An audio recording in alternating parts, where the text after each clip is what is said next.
বাংলাদেশের সবচেয়ে ব্যস্ততম শহর হচ্ছে ঢাকা। স্বপ্নের নগরী ঢাকার রয়েছে উজ্জ্বল এক ইতিহাস। বর্তমানে ঢাকা বাংলাদেশের রাজধানী হলেও 100 বছর আগে ঢাকা ছিল বেশ চকচকে সবুজ শ্যামলা বনে ভরা ঢাকা আজ কল্পনা করাও কঠিন। বাংলাদেশের রাজধানী হওয়ার আগেও এর রয়েছে লম্বা এক ইতিহাস, তবে ইতিহাস নিয়ে পরেও আলোচনা করা যাবে।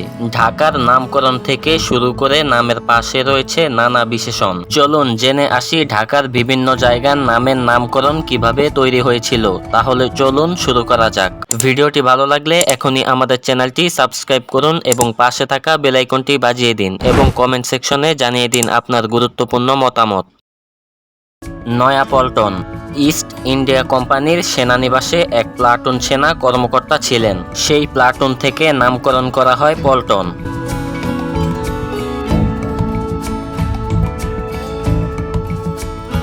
মগবাজার মগ তথা কর্মী বংশোদ্ভূত ব্যক্তিদের থেকে এসেছে ওই এলাকার নাম।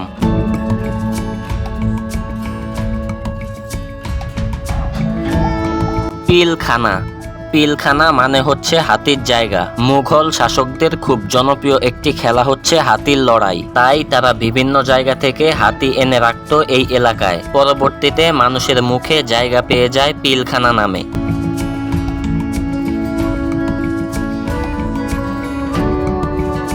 এলিফ্যান্ট রোড পিলখানা হতে হাতিগুলোকে নিয়ে যাওয়া হতো হাতির জেলে গোসল করানোর জন্য। তারপর রমনা পার্কে নিয়ে যাওয়া হতো রোদ পোহাতে। সন্ধ্যা নামার আগে হাতির দলগুলোকে নিয়ে আসা হতো পিলখানায়। হাতিদের যাতায়াতের কারণে এই রাস্তাটির নাম দেওয়া হয়েছে এলিফ্যান্ট রোড।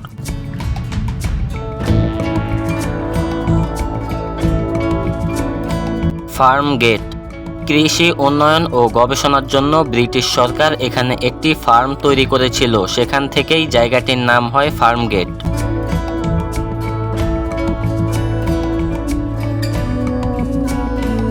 গুলিস্তান গুলিস্তান বললে যে কেউ চিনবে এক নামে, অথচ ঢাকা সিটি কর্পোরেশনের হোল্ডিং এর তালিকায় গুলিস্তান নামে কোনো জায়গা নেই। এই এলাকার নাম বঙ্গবন্ধু এভিনিউ। গুলিস্তান নামের অর্থ হচ্ছে ফুলের বাগান। এক সময় এখানে অধিক পরিমাণে ফুলের বাগান ছিল, তাই এই নামটি দেয়া হয়েছিল। এত বছর পরেও সবার মুখে মুখে এই নামটি রয়ে গেছে।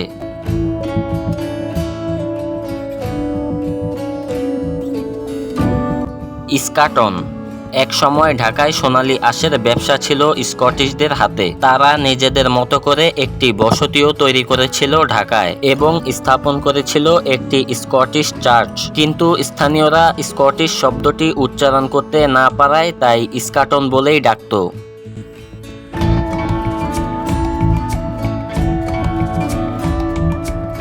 ধানমন্ডি মন্ডি শব্দের আবিধানিক অর্থ হলো হাট বাজার। ব্রিটিশ শাসনামলে ঢাকায় যে জায়গায় সবচেয়ে বড় ধানের হাট বসতো সেই জায়গাকে স্থানীয়রা ধানমন্ডি বলেই ডাকত, তাই এই জায়গাটির নাম হয় ধানমন্ডি।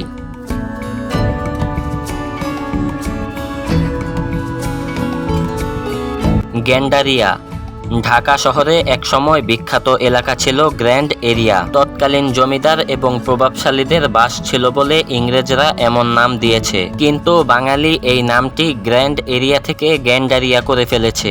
আবার অনেকে বলে এই এলাকায় নাকি প্রচুর গ্যান্ডারির চাষ হতো, আর সেখান থেকেই এলাকার নাম হয়েছে গ্যান্ডারিয়া।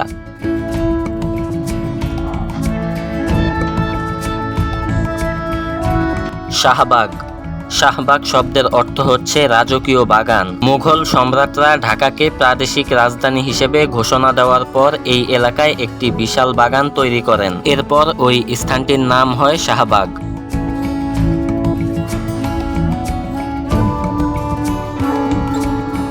শ্যামলী 1957 সালে সমাজকর্মী আব্দুল গনি হায়দার সহ বেশ কিছু ব্যক্তি এই এলাকায় বাড়ি নির্মাণ করেন। আর এখানে যেহেতু প্রচুর গাছগাছালি ছিল, তাই সবাই মিলে ঠিক করে এই এলাকার নাম দিবেন শ্যামলী।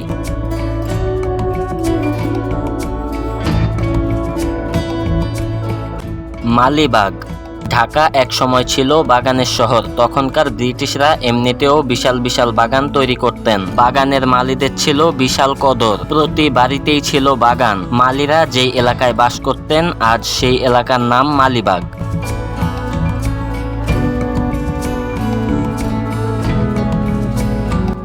কাকরাইল 19 দশকের শেষের দিকে ঢাকায় কমিশনার হিসেবে দায়িত্ব পালন করেছিলেন মিস্টার ককরেল। তাকে সম্মান জানিয়ে এই রাস্তার নামকরণ করা হয়। পরে বাঙালি ককরেল থেকে নাম দিয়েছে কাকরাইল।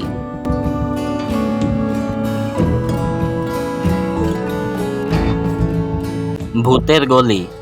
এক ইংরেজ ব্যক্তি এখানে বসবাস করতেন। তার নাম ছিল মিস্টার বুট। এই এলাকায় তিনি ছিলেন প্রথম ইংরেজ ব্যক্তি, তাই তার নাম অনুসরণ করে নামকরণ করা হয়েছিল বুটের গলি। কিন্তু বাঙালি বুটের গলি থেকে ভূতের গলিতে রূপান্তর করেছেন।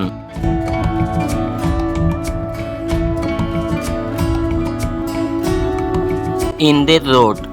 1930 সালের দিকে এই এলাকায় দ্বিজদাস বাবু নামে এক বিত্তশালী ব্যক্তি থাকতেন। তার একটি বিশাল বড় বাড়ি ছিল, আর তার বাড়ির পাশ দিয়ে একটি রাস্তা গিয়েছিল। আর সেই সময় দ্বিজবাবুর বড় মেয়ে অকালে মারা যায়, আর সেখান থেকেই দ্বিজবাবু এই জায়গাটির নাম রাখেন ইন্দিরা রোড।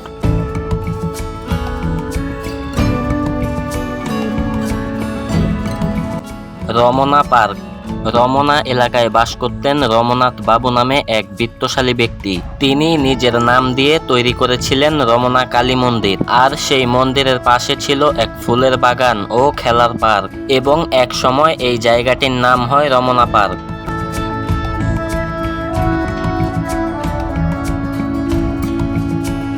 মহাখালী।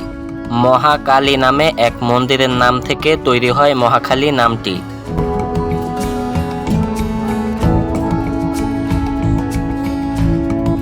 হাতির ঝিল। মুঘল আমল এবং ব্রিটিশ আমলে বাংলায় অনেক হাতি ছিল। সেই সময়ে চলাচলের বাহন ছিল হাতি। সেই হাতিগুলোকে গোসল করানো হতো সেই ঝিলে, আর সেখান থেকেই নামকরণ করা হয় হাতির ঝিল।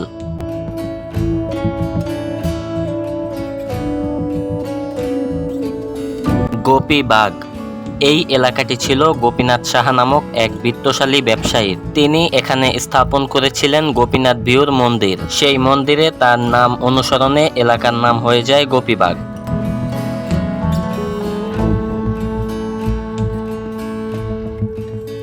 বকশী বাজার। বকশী মূলত মুসলিমদের ব্যবহৃত একটি পদবি। মুঘল আমলে যেসব রাজকর্মচারী বেতন বন্টনের কাজে নিয়োজিত ছিল তাদের ডাকা হতো বকশী নামে, আর এখানেই ছিল তাদের বাসস্থান। এরপর তারা এখানে একটি বাজার প্রতিষ্ঠা করে, আর সেখান থেকেই এলাকার নাম হয় বকশী বাজার।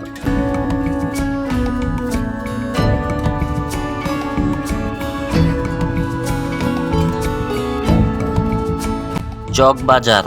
চকবাজারের পূর্ব নাম ছিল চৌক বন্দর। তখন পূর্ব এশিয়ায় অন্যতম বাণিজ্যিক কেন্দ্র হিসেবে পরিচিত ছিল এই এলাকা। পরে লোকের মুখে মুখে এলাকার নাম হয় চকবাজার।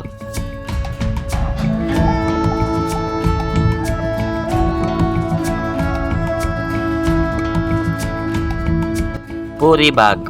নবাব সলিমুল্লাহর সৎ বোন ছিলেন পরিবানু। তিনি এই এলাকায় তার বোনের জন্য একটি বাগান বাড়ি তৈরি করেন। সেই বাড়িতে বসবাস করতে থাকেন পরিবানু, এবং তার নাম অনুসারে সেই এলাকার নাম হয় পরিবাগ।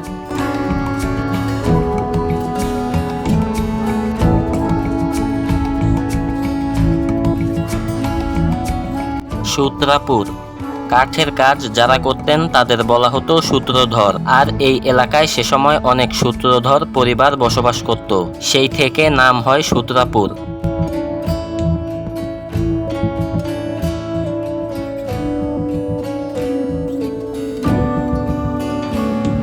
স্বামীবাগ। ত্রিপুরালিঙ্গ স্বামী নামে এক ধনী এবং রাজনৈতিকভাবে প্রভাবশালী লোক এই এলাকায় বসবাস করত। তিনি সবার কাছে স্বামীজি নামে পরিচিত ছিল, তাই এই এলাকার নাম হয় স্বামীবাগ।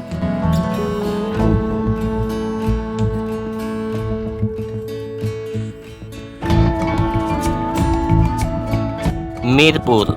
এক সময় এই এলাকায় থাকতেন মীর সাহেব নামে এক ব্যক্তি। তার নাম অনুসরণ করে এই এলাকার নাম হয়েছে মিরপুর।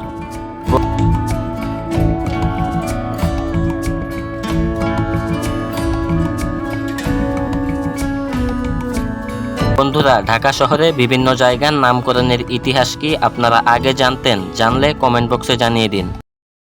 ভিডিওটি ভালো লাগলে এখনই আমাদের চ্যানেলটি সাবস্ক্রাইব করুন এবং পাশে থাকা বেল আইকনটি বাজিয়ে দিন, এবং কমেন্ট সেকশনে জানিয়ে দিন আপনার গুরুত্বপূর্ণ মতামত।